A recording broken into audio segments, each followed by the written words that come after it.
Fear is not a physical enemy.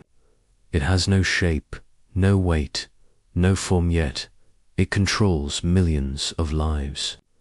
Napoleon Hill clearly stated that fear is a state of mind created by imagination, strengthened by repetition, and sustained by ignorance. Fear is not real in the external world. It exists entirely within the human mind. Fear was originally designed as a protective mechanism. It warned early humans of danger. But in modern life, fear no longer protects. Today's fear is not fear of death, but fear of rejection, failure, criticism, poverty, loss, and the unknown. These fears are learned, not inherited. Napoleon Hill identified 6 basic fears that dominate human behavior. Fear of poverty, fear of criticism, fear of ill health, fear of loss of love, fear of old age, fear of death. Among these, the fear of criticism is the most destructive. It stops people from expressing ideas, starting businesses, speaking confidently, or becoming visible. It forces conformity and kills originality. Most people live lives designed by society, not by desire, because fear tells them it is safer to fit in than to stand out. Fear operates silently. It disguises itself as logic, caution, or responsibility. It whispers convincing excuses. Wait for the right time. You're not ready. What if it fails? Over time, fear becomes a habit. It feels normal. It feels reasonable, but it slowly steals ambition, confidence, and potential. Fear is not defeated by motivation alone. It is defeated by understanding. Once you recognize that fear is mental, not factual, its power begins to weaken. Courage is not the absence of fear, it is action in spite of fear. Those who succeed are not fearless. They simply refuse to obey fear. Fear controls behavior by influencing decisions before action even begins. Most failures occur not because of lack of talent, intelligence, or opportunity, but because fear prevents people from trying long enough or boldly enough. Fear creates procrastination, the most common form of self-sabotage. When fear appears, the mind delays action under the illusion of preparation. Days turn into months. Months turn into years. Dreams slowly die without resistance, without drama, without effort, just delay. Fear also creates the comfort zone. The comfort zone is not comfortable because it is good. It is comfortable because it is familiar. Fear convinces people that known suffering is safer than unknown growth. As a result, people tolerate unfulfilling jobs, unhealthy relationships, and limited lives. Fear distorts perception. Opportunities appear risky. Growth feels dangerous. Change feels threatening. The mind exaggerates worst-case scenarios while ignoring potential rewards. Fear magnifies obstacles and minimizes ability. Napoleon Hill observed that fear weakens persistence. When obstacles appear, fear interprets them as signs to quit. Successful people see obstacles as tests. Fearful people see them as confirmation of failure. The difference is not circumstance, it is mental attitude. Fear also affects physical behavior. It changes posture, tone of voice, body language, and decision speed. Over time, fear becomes visible. It shapes identity. People begin to see themselves as not confident, not lucky, or not meant for success. Without realizing, fear planted these beliefs. The greatest danger of fear is that it feels rational. It pretends to protect while quietly destroying potential. Only those who recognize fear's deception can escape its control. Self-doubt is fear turned inward. It is not loud. It does not scream. It whispers quietly, persistently, and convincingly. Self-doubt tells you that others are better, smarter, more capable, or more deserving. It questions your ability even before you act. Self-doubt is not born, it is learned. It develops through repeated criticism, comparison, past failures, and negative self-talk. Society, education systems, and even family often unintentionally plant doubt by emphasizing mistakes over effort.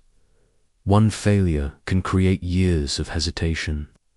If the mind interprets it incorrectly, instead of seeing failure as feedback, self-doubt labels it as identity.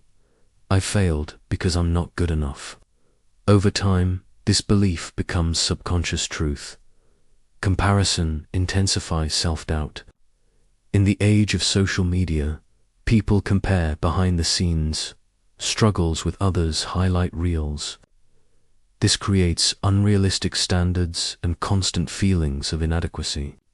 Self-doubt thrives when attention is directed outward instead of inward. Napoleon Hill taught that self-doubt blocks faith. Where faith builds confidence, doubt dissolves it. A mind divided between belief and doubt produces inconsistent action. Inconsistent action produces inconsistent results. Eventually, the person loses trust in themselves.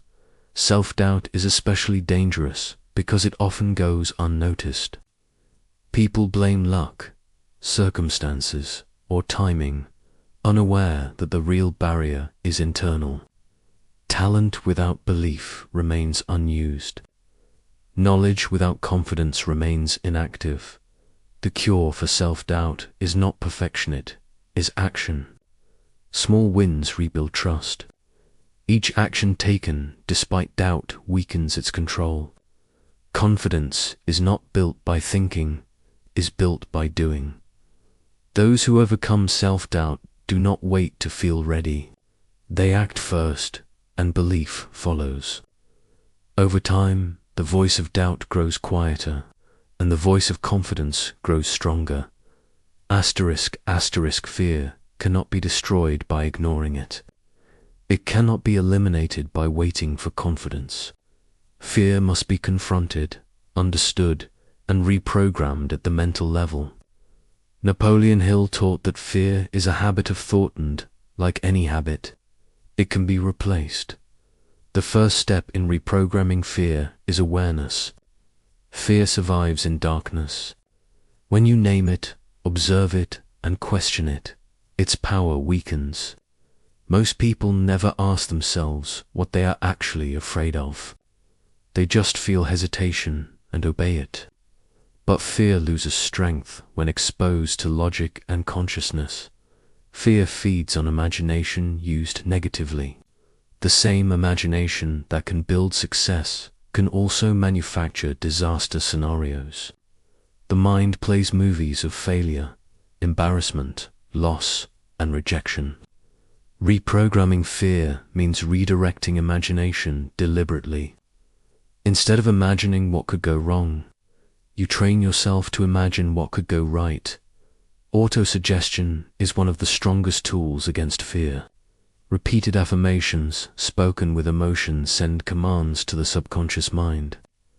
Statements such as, "I act with courage despite fear," or "Fear has no authority over my decisions," slowly replace fearful mental patterns. The subconscious does not argue, it accepts repetition.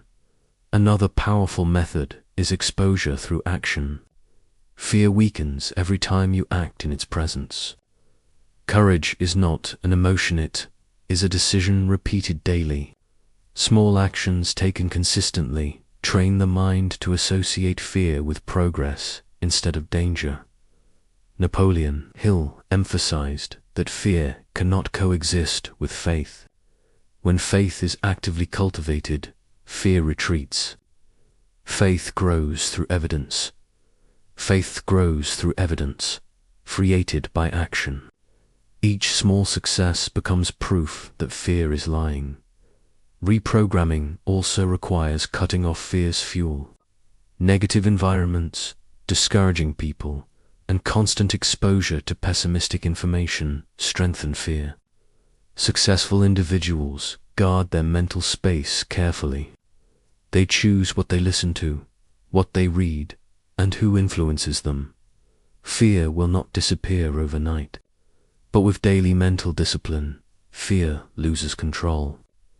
Eventually, fear becomes a signal not to stop but to move forward. Confidence is not something you wait for. It is something you build intentionally, daily, through disciplined action and thought.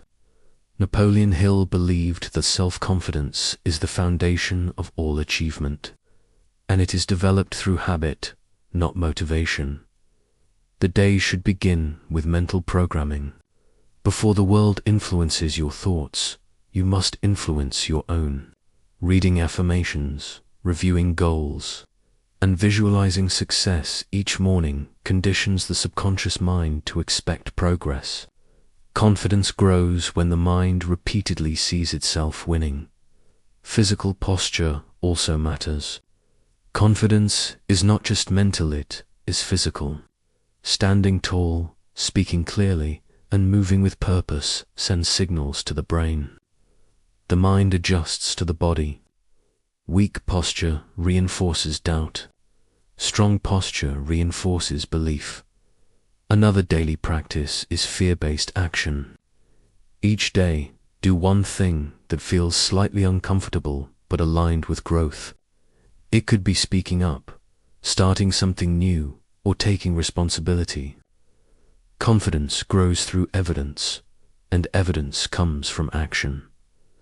Reflection is equally important. At the end of the day, review what you did right. Most people focus only on mistakes, which reinforces self-confidence grows when progress is acknowledged.